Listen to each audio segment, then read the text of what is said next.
లూకాసు వార్త 16వ అధ్యాయము 9వ వచనము. అన్యాయపు సిరి వలన మీకు స్నేహితులను సంపాదించుకునుడి.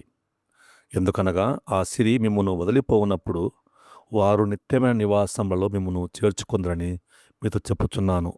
ఒక ధనవంతుడు తన నిర్వాహకుడు సంపదను వృధా చేస్తున్నాడని తెలుసుకున్నాడు.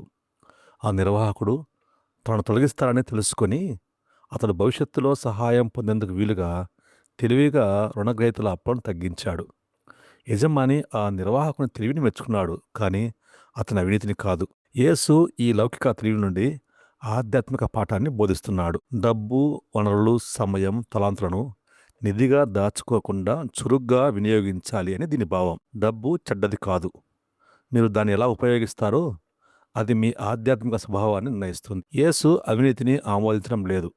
ఆయన భావం ఏమంటే, ఒక అవినీతి మనిషి తన స్వప్రయోజనం కోసం డబ్బుతో ఇంత తెలివిగా వ్యవహరిస్తే, నా శిష్యులు దేవుని రాజ్యం కోసం అంతకంటే ఎక్కువగా తెలివిగా ఉండాలి కదా. ఇది డబ్బుతో స్నేహం కొనుగోలు చేయమని కాదు.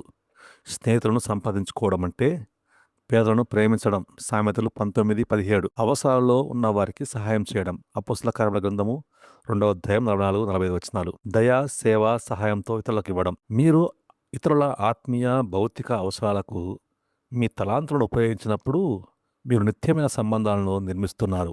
ఈ వాక్యం ఒక హెచ్చరికను ఇస్తుంది.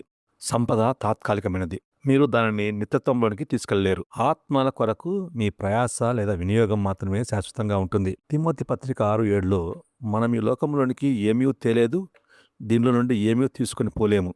ఇది వచనంలోని అత్యంత గొప్ప భాగము, నిత్యమైన బహుమానము. నిత్యమైన నివాసాలు, స్వర్గము, దేవుని రాజ్యము చేర్చుకుంటారు అంటే సంతోషంతో మరియు గౌరవంతో స్వాగతం పలుకుతారు. మీరు భూమిపై ఆశ్రదించిన వారు దేవుని ముందు మీ నమ్మకమైన సేవకు సాక్షులుగా ఉంటారు. వారు మీ స్వర్గీయ సాక్ష్యం అవుతారు. మీరు మీ సంపదకు యజమాని కాదు. మీరు దేవుని కోసం నిర్వాహకులు అంటే సేవకులు. భూమియు దాని సంపూర్ణతయు, లోకమును దాని నివాసులను యెహోవాయే. కీర్తన 24:1. తాత్కాలికమైన దాన్ని ఉపయోగించి శాశ్వతమైన బహుమానాన్ని పొందండి.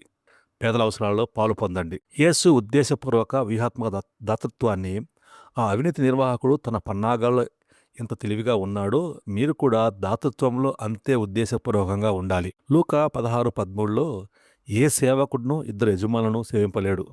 వాడు ఒకరిని ద్వేషించి ఒకరిని ప్రేమించును. మీరు దేవుణ్ణి, సిరిని సేవింపలేరని చెప్పాను. ఈ ఉపమానం ఒక స్పష్టమైన హెచ్చరికతో ముగుస్తుంది. డబ్బు మీ సేవకుడు అయి ఉండాలి, మీ యజమాని కాదు. లూకాసు వార్త 16:10లో మిక్కిలి కొంచెములో నమ్మకంగా ఉండువాడు ఎక్కువలోనూ నమ్మకంగా ఉండును.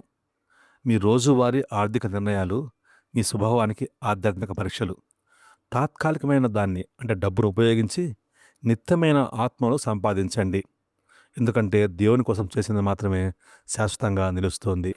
ఆమెన్.